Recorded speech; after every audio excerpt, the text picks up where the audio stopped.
Welcome to the CookUp. And today we have a very special guest, someone who we call a cultural icon because he has been on the cultural scene for some time now. And this guest crosses two domains: the domain of oral traditions and expressions, and the domain of performing arts, with elements including poetry, storytelling, singing, and theatrical characters, or he's also an actor. And my name is Alicia Daniel Blake, and I am the Research and Communications Officer at Cultural Heritage. And if you missed any of our previous shows, you can find us on Facebook at SKN space ICH, on YouTube at St. Kitts Culture, and on Instagram at Cultural Heritage SKN. So check us out and do stay for the rest of our show because believe me, the pot sweet. Now, our assistant chef today is a creative at heart who performed in the cultural arts up until today. So he's presently performing. This cultural icon is none other than Creighton Pencheon. Welcome, Mr. Pench. Thank you for having me, Alicia. It's a pleasure to be here to Yes. share. Yes, indeed. And we know that you do that quite a bit. So we'll begin with a clip showing you sharing one of your poems. It is the sound that you hear when Johnny gets drunk and he staggers home on a wing and a prayer. With a tank full of Hammond, he missed a step going across the dam, and he fell face down like a body slam. Brigidim bragadam, brigidim bram. Yes. Yes. It is the sound that you hear when we shake our head up and down in the affirmative. We simply say without uttering a word.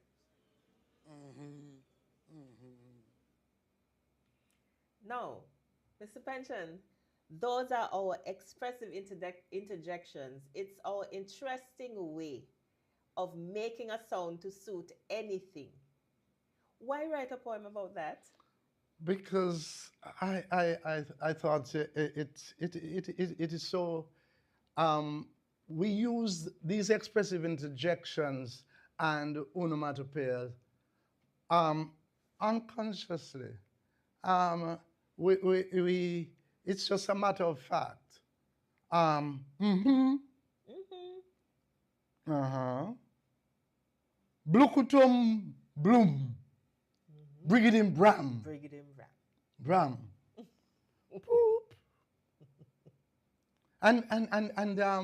And they're so colorful. They're so colorful. They add such a colorful flavor to our language and the way we express ourselves as Kittitians and Nevisians. Yes. So how do you come up with your topics in general? Boy, I listen to people a lot. And I always carry around a notebook where if I hear somebody express an expression that I like, I would make a note of it. For example, I turn to this page in the book here. I heard somebody say the other day, "Your face long like 6:30." You know, and so that is thing. Then they say, "Trouble set up like rain, I come." You know, those kind of expressions, I hear them and I make a note of them, and they give me ideas, and so that is how I listen to people, I observe people, and this is where I get my inspiration to write things like this, and it's entertaining and it's education at the same time. Lovely. Now, speaking of writing, you once worked at the Department of Culture, and there you compiled some of our local sayings. Give us some samples of these, and why did you choose to compile them? Because I thought that the local sayings, or what we call the local proverbs, play such an important role in in our community. As a matter of fact, local sayings were used as social sanctions. Social sanctions. They were used to caution and for punishment. For example, when you misbehave or if you start following idle company and so on, parents would say, if you can hear by the cracking of the whip, you're going to hear by the tolling of the bell. Oh. Okay? And followers sleep a roost, no hard to catch. So you could run up and down as much as you could.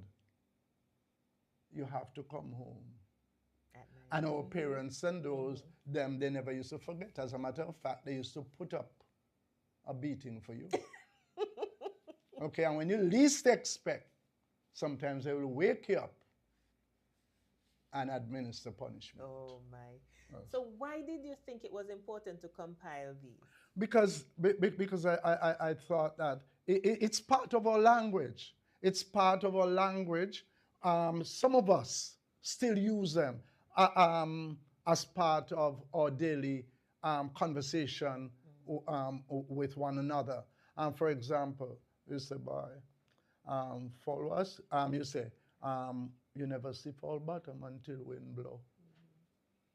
Only when something happens, you know how people think.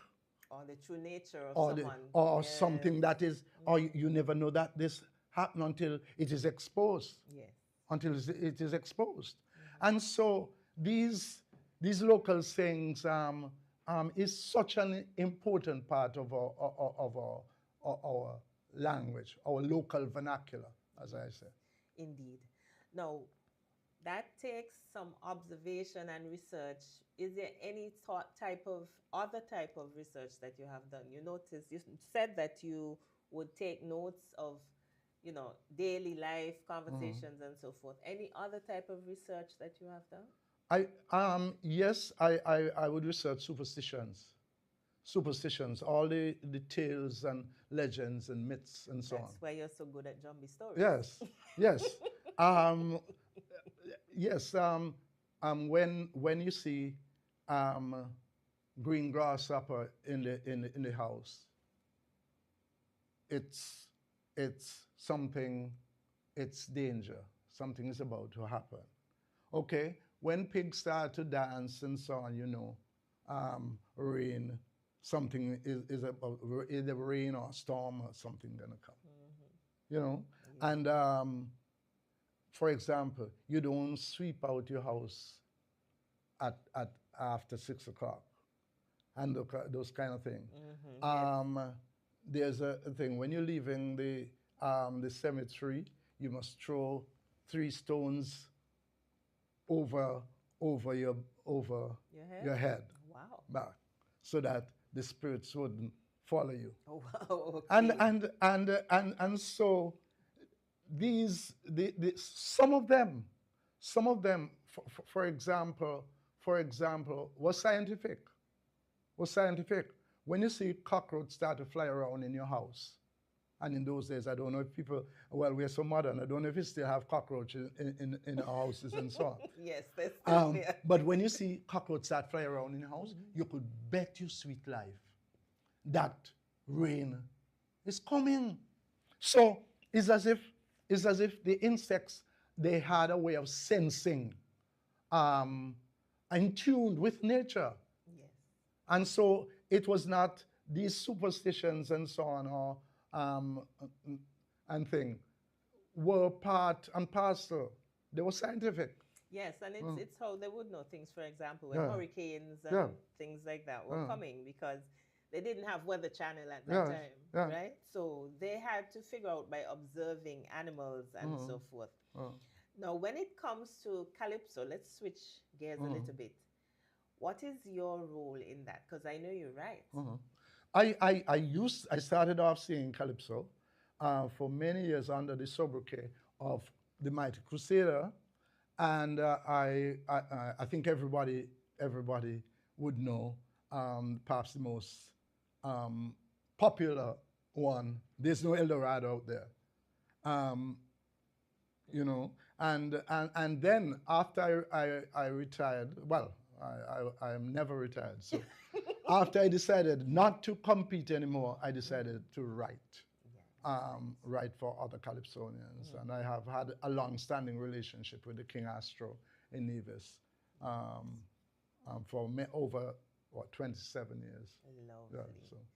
Now, Mr. Pencheon, we are going to be right back. And CookUp connoisseurs, we have something special in store for you. So don't you go anywhere. We'll be right back.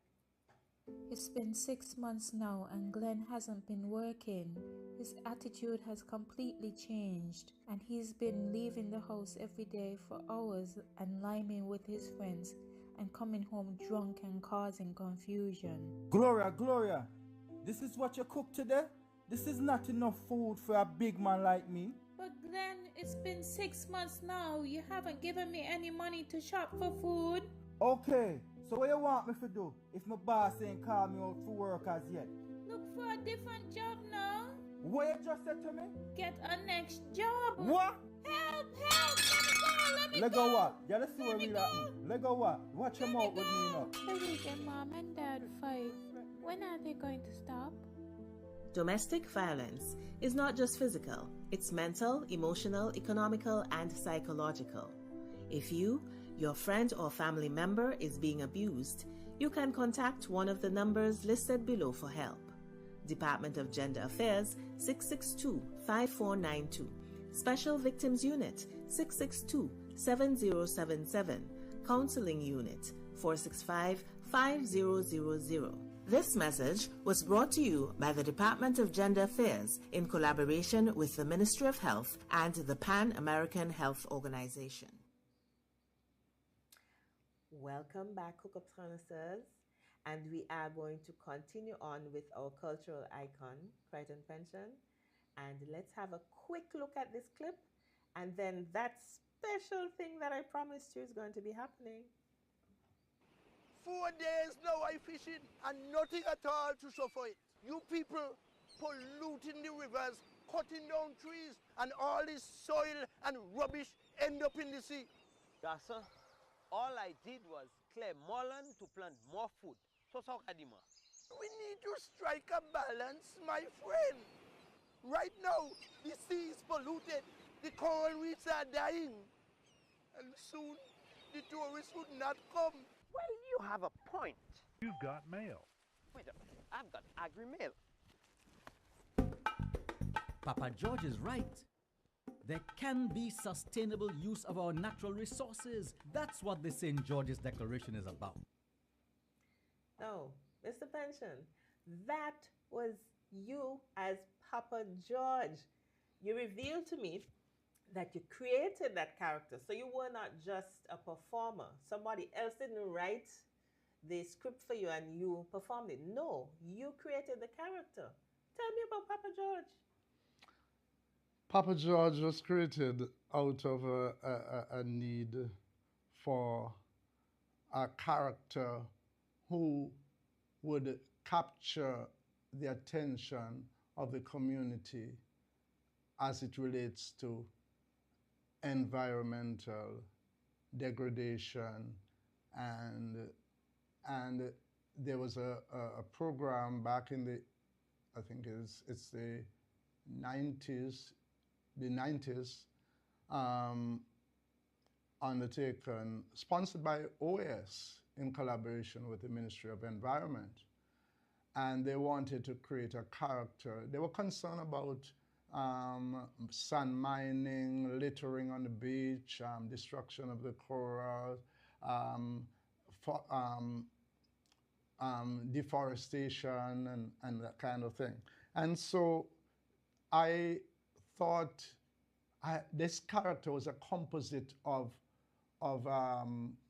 two characters who I know in real life. One of them they call Solus, and another one was Nasty Prince. And these were beachcombers. they used to scrounge the beach, and they would get things thrown overboard like ropes and so on, and buoys, and they would scrounge the beach every day, and they would find them. They were also turtle catchers as well.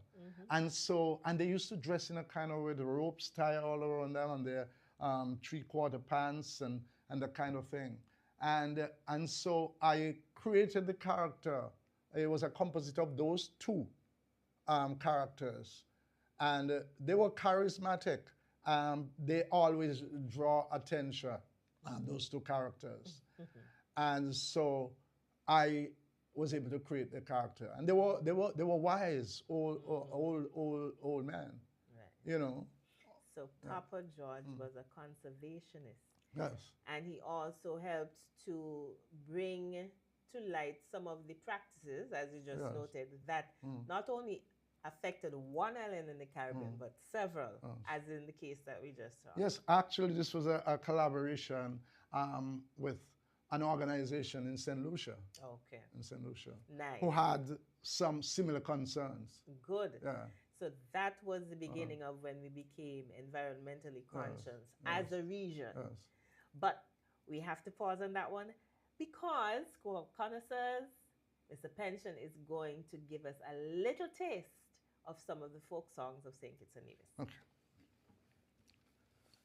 I chose this one because we've heard Harry Belafonte made it popular. We've heard other countries trying to claim it, but it was composed and sung by the late Dr. Croft, who is a Kittitian, and as a matter of fact, he I think I could find newspaper clippings where he entered a competition in Trinidad because he used to be living in Trinidad at one time, and we entered a competition with Jumbie Jamboree. Okay, lovely. Okay, Let's so I'll hear do it. Jumbie Jamboree. There was a Jumbie Jamboree in a Kittitian cemetery. A Jumbie Jamboree in a Kittitian cemetery. Jumbies from all parts of the island.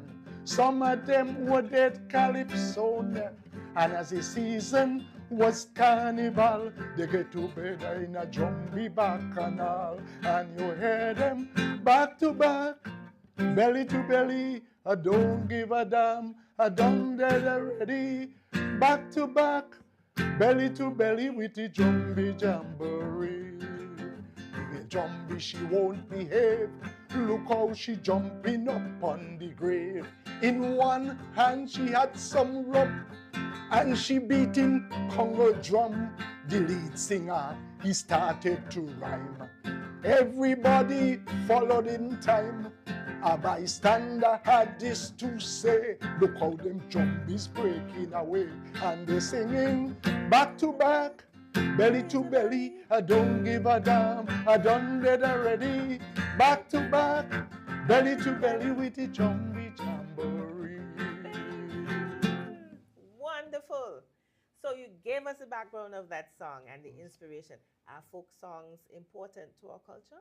Definitely, definitely. Not only as entertainment, but for education at the same time. Because folk song told about the life and lore of a people, of the community. And so these folk songs capture life of a people, their superstition, their beliefs system, all the superstition surrounding this one in particular about Jumbies. Yes. Thank you, Mr. Pencheon. And CookUp connoisseurs, we'll be right back, so don't you go anywhere. What's up with you? Girl, you look like you're off in dreamland. Focus. Focus. It's Valentine's season. Love is in the air. You not here? So Dave said he loved me and I have 24 hours to respond. I'm thinking about what I'm going to say. That doesn't need telling. When he say I love you, you simply say, I love me too. What's that? And who even does that? I do.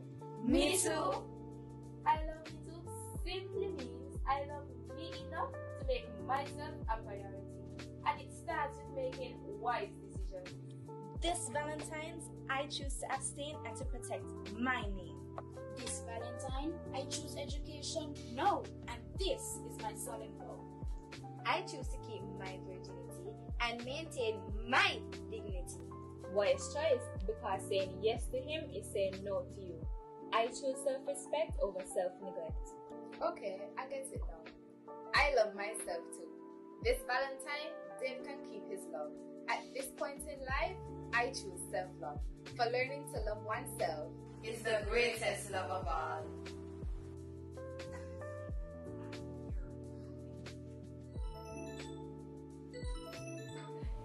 Hey baby, you know I love you, right? I love me too.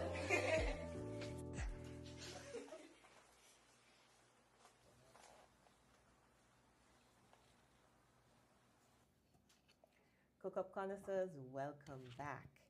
We have with us cultural icon Creighton Pencheon. Mr. Pencheon, you also served as the director of culture. Now, what would you say was your goal in that position, and did you achieve it? Cultural preservation, because when I became director of culture, there was a waning, there was people had begun to lose interest in the folklore, and in terms of our history and traditions and so on, people were not conscious. So my job, one of my main objectives was to begin to create awareness among our people. So I came up with this program called Under Banyan Tree, where it involved quite a lot of research into our local history and culture. And of course, Tambor was the one who was the face of the program. Of the program. Mm-hmm. And it served to educate the population of people used to look forward to Under Banyan Tree. Yes. He was later joined by Marlene Phillips. By Marlene Phillips, yeah. Yes. And of course, first and foremost, we decided that we were going to do a lot of training, and we were high on that, training and research. As a matter of fact, I started out at the Department of Culture as the research and documentation specialist until I became director and Marlene took over. Yes. So there was a heavy emphasis on research and documentation and and cultural preservation. Nice. Especially of the folk street theater. Yes. Yeah. We see it, and we are the beneficiaries, and we continue the work. Do you have any advice on how we can safeguard our traditional culture? In the discussion before we started, I was telling you that I'm getting tired because I've been doing storytelling and being involved in this business of culture for over 40 years, or going on 50 years. And I realized that we would like to feel as though this is a living tradition, but it's not. Things like storytelling and so on is a living tradition. And I find that children, in order to reach the next generation, we have to use the technology that is available to us. Children are glued to technology. It has become part and parcel of our daily lives and the way we function, even the way we function. Mm-hmm. And so, as a result, we don't gather on moonlight nights on the back step anymore to tell the stories because we have other forms of entertainment. And so I believe we need to capture these stories, these folk songs, and make them presentable, and so that children, more appealing to children, so that children can gravitate to them. So you're basically saying we have to meet them where they are Yes. in order to get Yes. them this message. Yes. Yes, because as a matter of fact, I've already begun to do some of that, because I remember doing some zombie stories and ring games with UNESCO, and for a project that they were undergoing, and they were shown on ZIZ, and children were so enthused by them. Yes, and very shortly we'll be asking you to help us with some of that as well at our cultural heritage. Now, CookUp connoisseurs, let's get a quick update on some of the activities that are happening at Cultural Heritage.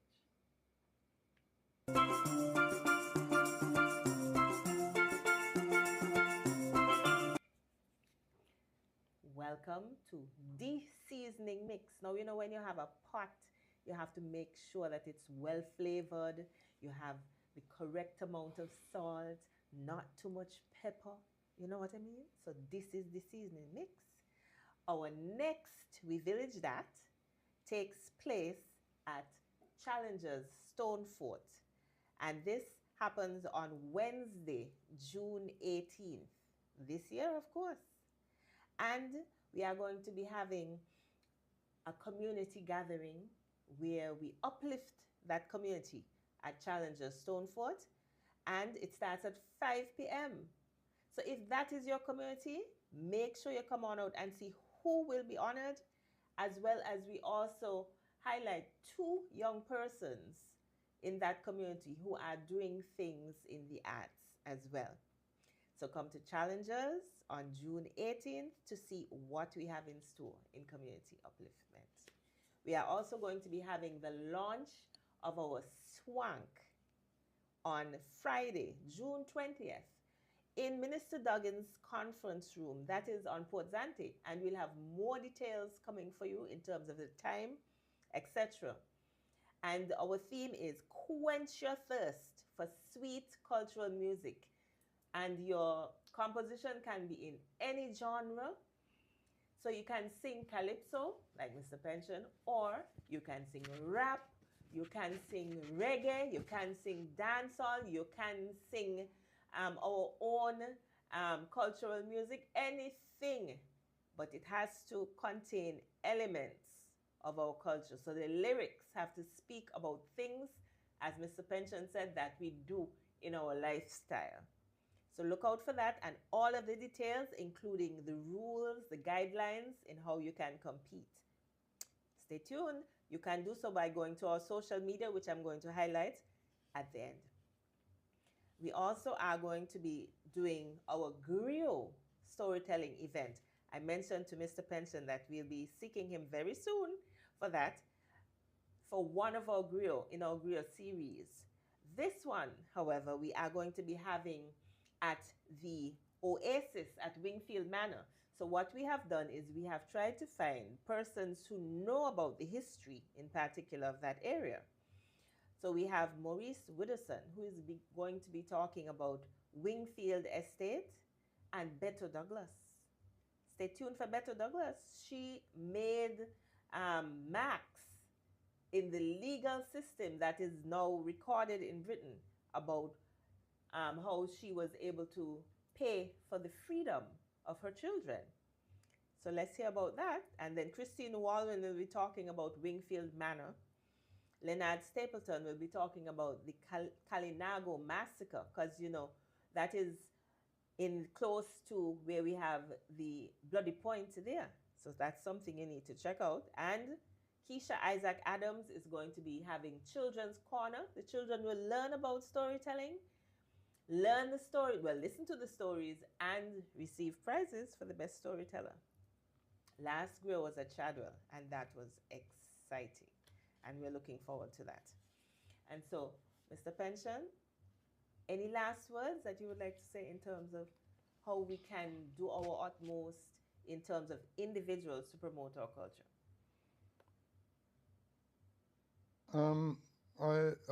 I think I think more research into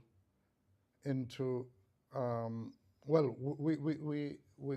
have done, the Department of Culture has done quite a lot of research as part of the Intangible Cultural Heritage project. But rather than having all that body of information lying in situ, as I term it, I think we need to take some of that material and put it in a form that can educate our population, because we like to research, we like to document, but very often all that body of information sits there until it is in a format that you cannot use it. You cannot use it because the Department of Culture, I've had the benefit of being the director of the culture, and I know that we have collected tons and tons of videos of various aspects of our culture. And some of them will have to be converted if you want to use them. Yes, a lot of it is in those mini DVs and that kind of thing. And so I believe that is one of the downsides for me. And so more has to be done in terms of getting that information and getting people to access that information. Agreed. That information. Agreed. And I really wanted to make that point because we have so much information, I mean, just lying there. Yeah, and not being used. Agreed. And you'll be happy to know that that consultation that you attended, we are just about wrapping up our ICH policy. And so the action plan is going to be coming very shortly, and it will include some of those elements that you have spoken about. Definitely, it needs to get out. That information needs to get out. So CookUp connoisseurs, thank you very much for staying with us. We had our cultural icon with us, and he was able to tell us some of the gems that he has pertaining to how he produces his work and how we ourselves can therefore do our best to perpetuate our own culture. So thank you very much for staying with us. And remember, together we can safeguard our living heritage.